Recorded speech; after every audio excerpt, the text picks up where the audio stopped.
Good morning guys. Mahashivratri की ढेर सारी शुभकामनाएं। तो अभी आप देख ही पा रहे होंगे कि हम कंपनी के रूट पे आ गए हैं और चल रहे हैं धीरे धीरे। ये ब्लॉग मैं बस इसलिए बना रहा हूँ गाइस, ताकि आपसे हमारी बात चल सके। मतलब आप कहाँ से देख रहे हैं इस ब्लॉग को, मीन्स हमारा वीडियो कहाँ कहाँ तक पहुँच जाता है ना। जैसे कि यूपी से देख रहे हैं आप, या फिर दिल्ली से, मुंबई, महाराष्ट्र, फिर कहीं और से आप किधर से देख रहे हैं, बिहार, तो आप प्लीज़ कमेंट कीजिएगा गाइस, क्योंकि हमें पता चलता ही नहीं है कि हमारी जो वीडियो है वो कहाँ कहाँ तक चल रही है। वो हम नहीं देख पाते हैं, पता नहीं चल पाता है। तो प्लीज़ आप बताइएगा और आप अपना छोटा सा कमेंट कीजिएगा। और आज हम ये कंपनी जो आए हैं, कल तो हम काफ़ी लेट गए थे कंपनी, क्योंकि कंपनी से घर अपने रूम पे काफ़ी लेट गए थे। मीन्स हमारा तो 5:30 बजे तक तो छुट्टी हो जाता है। जैसे ही 5:30 बजा गाइस, वैसे एक बंदा आया, वो बोलता है धीरज सर आप ही है। मैं बोला हाँ। कहते एक मेरा हार्ड कॉपी पे लेकर के आया, बोलता है आप प्लीज़ ये डिज़ाइन तैयार कर दीजिए। और मैं आपको बता देता हूँ कि हम ऐसा ऐसा है, ये हम अपने पॉइंट ऑफ व्यू से बनाए हैं, आप अपने पॉइंट ऑफ व्यू से देख लीजिए कैसे बनेगा। तो हमने भी उसके बाद बनाया, जितना हो सका मैंने अपना पूरा जल्दी जल्दी किया। और जो भी सेट करना था सब सेट करने के बाद में मैं उसकी सीलिंग भी सेट किया। सब कुछ करने के बाद में इतना करते करते इतना फास्ट किया, लेकिन फिर भी मुझे बच गया 7।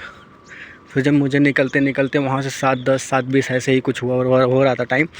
फिर जैसे मैं निकलने लगा तो एक ड्राइवर थे, जो कंपनी के ड्राइवर थे, अच्छा था, उनसे मैंने कभी बातचीत भी रखा, अपने व्यवहार बना के रखे। तब उन्होंने पूछा कि अरे भाई आप अभी इधर हो। मैं बोला हाँ भाई क्या करूँ। बोला तो शाम को इधर से, और पहली बात यहाँ पे क्या है ना, यहाँ से जाता ही नहीं है अंडाला साइड। अगर आप शाम हो गया तो रिक्शा नहीं जाएगा, बंद हो जाता है। तो इसके लिए उन्होंने बोला कि कैसे जाओगे फिर। तो मैं बोला कैसे क्या, अभी चल रहे हैं, देख रहे हैं कि किसी को और हाथ मारेंगे टू व्हीलर वालों को। बोलते रात में वैसे कुछ कोई देगा भी नहीं लिफ्ट आपको।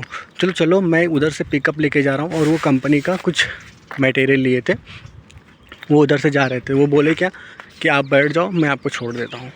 फिर मैं पिकअप में बैठ करके गया, रूम पे पहुँचा। अच्छा था कि वो कंपनी से मिल गए, चले गए, नहीं तो इस रूट से मैं पैदल ही जाता, और उसके बाद उधर से भी जा कर के क्या हाल होता मुझे खुद नहीं पता है। तो अभी यही मैं सुबह उठा और ऐसे आ गया। तो गाइस आपको ये पता ही नहीं है कि कैसे कैसे सिचुएशन सामने आ सकती है, और हमें भी ये नहीं पता है कि कैसी सिचुएशन सामने आएगी। बट आप अगर हमसे जुड़े रहेंगे तो आपको पता चलेगा। यदि आपकी फैमिली मेम्बर में कोई परदेश में रहता है तो आपको बस ये लगता है ना कि उनका पेमेंट इतना है, बट कैसे कैसे वो पेमेंट को निकाल रहे हैं, कैसे वो सरवाइव कर रहे हैं, कैसे वो अपने पेमेंट को सिक्योर कर रखना चाहते हैं, ये सभी चीज़ों को आप हमारे ब्लॉग में देख पाएंगे।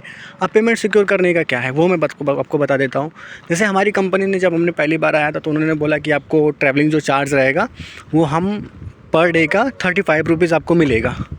तो मैं बोला 40 रुपये लगता है, चलो कोई नहीं, 5 रुपये हम अपने जेब से लगा रहे हैं तो क्या है, कंपनी मतलब 5 रुपये अपने लिए लगा रहे हैं और कंपनी 35 दे रही, तो क्या दिक्कत है।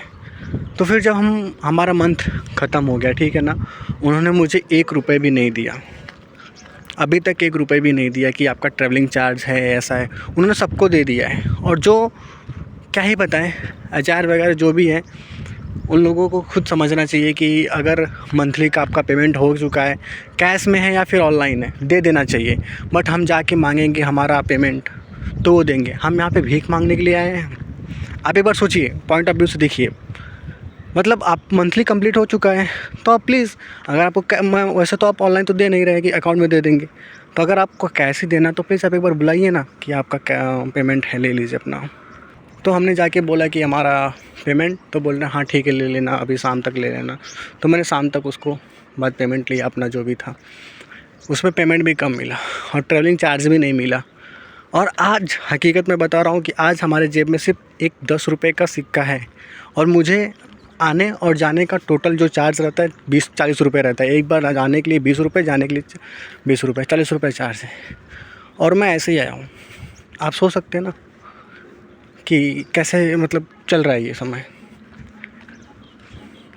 और ऐसा सर्वाइव करना पड़ता है। अगर हम पेमेंट बचा के नहीं रखेंगे तो सामने सिचुएशन है, काम है, पैसे की ज़रूरत है, तो उसको कैसे हैंडल करेंगे। और हम तक तो ठीक है, क्योंकि हमारी फैमिली अभी तक, मतलब उन्होंने ऐसा ही नहीं बोला है कि नहीं आपको इतना ही देना पड़ेगा, बस उन्होंने इतना बोल दिया है क्योंकि सामने हमारे बहन की शादी है, तो उन्होंने बस बोल दिया है कि जो हो सकेगा अपने हिसाब से कर देना, ठीक है ना। तो ऐसा ही हुआ है, बट मतलब ऐसा नहीं हुआ कि आपको इतना देना ही पड़ेगा।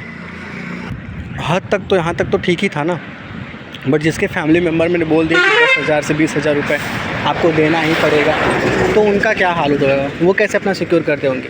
और 40 रुपये आने जाने का भाड़ा आप खुद समझ सकते हैं ना, 4 3 12 1,200 रुपये, मतलब 1,200 रुपये ऐसे ही गए। जैसे बंदा अगर एक दिन कंपनी नहीं जाता है, थक जाता है, सो जाता है, कुछ जाने का मन नहीं करता है, उसमें भी पेमेंट चार्ज कट हो जाता है। फिक्स अमाउंट नहीं है ना ये, तो कितना सर्वाइव करना पड़ता है वो आप देख सकते हैं। बस लोगों को लगता है कि हाँ गए हैं, कमा रहे हैं, उनका इतना पेमेंट है, अच्छा है, और आगे जाएंगे तो और बढ़ेगा, ऐसा होगा वैसा होगा। हम जानते हैं ना कि कैसे कहाँ पे क्या होगा।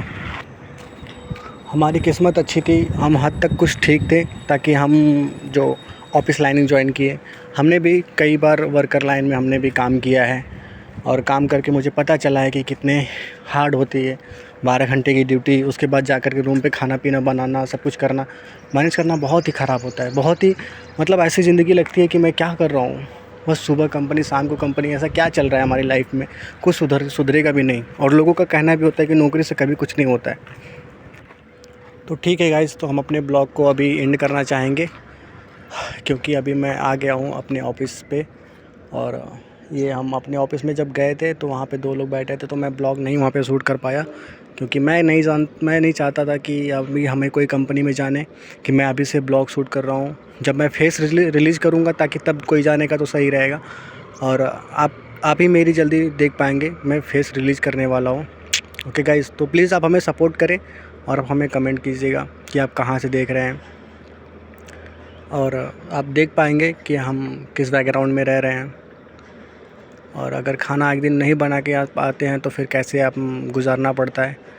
बहुत ही हालत ख़राब हो जाती है जिस दिन खाना नहीं बन पाता, जैसे गैस ख़त्म हो गया, आटा ख़त्म हो गया, बहुत चीज़ों से गुजरना पड़ता है। तो ठीक है गाइस, हम अपने ब्लॉग को यहीं पे एंड करते हैं, और थैंक यू सो मच, आपने हमें इतना समय दिया, और महाशिवरात्रि की ढेर सारी शुभकामनाएं गाइस। बाय, अपने ब्लॉग को यहीं पे एंड करते हैं। Thank you guys, bye.